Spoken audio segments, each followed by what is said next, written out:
Module 5, problem number 12. Ramp metering is a traffic engineering idea that requires cars entering a freeway to stop for a certain period of time before joining the traffic flow. The theory is that ramp metering controls the number of cars on the freeway and the number of cars accessing the freeway, resulting in a freer flow of cars, which ultimately results in faster travel times. To test whether ramp metering is effective in reducing travel times, engineers conducted an experiment in which a section of freeway had ramp meters installed on the on-ramps.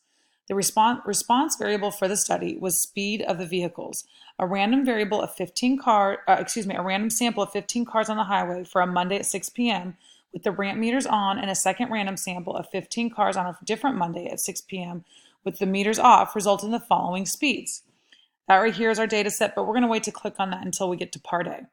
So part A, draw side-by-side box plots of each data set. Does there appear to be a difference in the speeds? Are there any outliers? Choose the correct box plot below. So to find our box plot, we're going to open our data set, and then we're going to click the link to open that full data set in StatCrunch.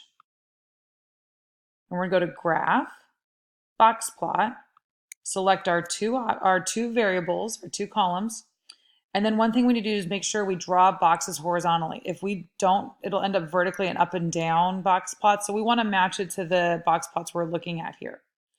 Click Compute, and we have our nice little box plots here. Let's go over here and close this and take a look. So here we have our three options, and here's what we have from the data set. A couple things to know are the spread of data here versus the spread of data here. Notice that this shorter one on the top is for the meters off, and this wider range with the higher values is here at the meters on part. So right there, we know that that one tells us that option A isn't what we're looking at. Option B, as you can tell, they have about the same range or same median right there, that second quartile, but the range for this is wider and goes lower. That's also not what we're looking at on our box plots. Now here at option 3, we see that wider range with the metered on having that higher speed range. So that tells us option C is our box plot. Does there appear to be a difference in the speeds? Well, let's look at this. Just from the box plot, I see a much higher, or not much, but a higher range here for meters on, but also look at where the bulk of our data is right here, that median. It's higher for the meters on. So I would say, yeah, that they are different, and that on does appear to have higher speeds. All right, are there any outliers? The way outliers are denoted in a box plot would be just little dots. We don't have any dots in our box plot, so that tells us there are no outliers.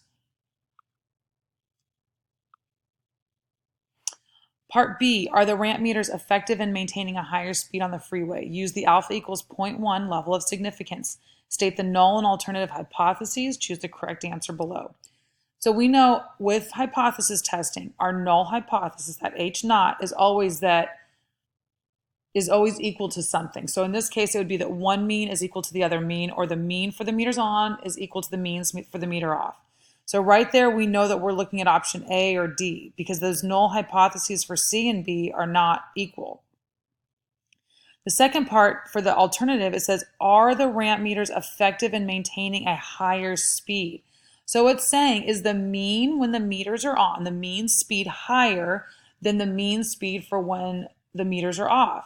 Well, this right here is just are they not equal to each other, or are they different?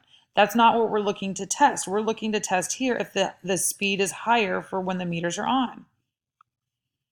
That tells us option D. There we go. Determine the p-value for this test. So we already have our data set open right here. So we just need to go to Stat, T-stats. Remember, we use T-stats when we're doing the hypothesis test for the mean. Go over to toSample and with data, because we have the data set. So meters on and meters off for our two samples. And then here, this is where it's important to make sure you pay very close attention. We've said that sample 1 is meters on. So since we're testing to see if it's greater than, we need to make sure that that's there. So that tells us that the difference, mean 1 minus mean 2, is greater than 0. Let's click compute. There's our p-value.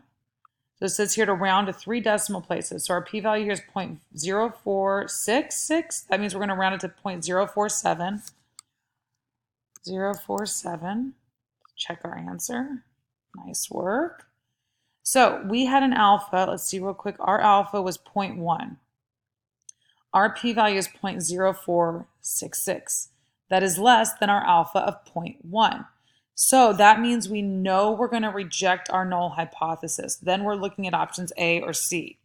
When we reject the null hypothesis, that means that we're saying that there is sufficient evidence to support the alternative. Part A here says there's not sufficient evidence to support the alternative. Part C says there is sufficient evidence. So that's the one we're looking for. Let's check our answer. Well done. That's how you do problem number 12 in module 5. Let me know if you have any questions.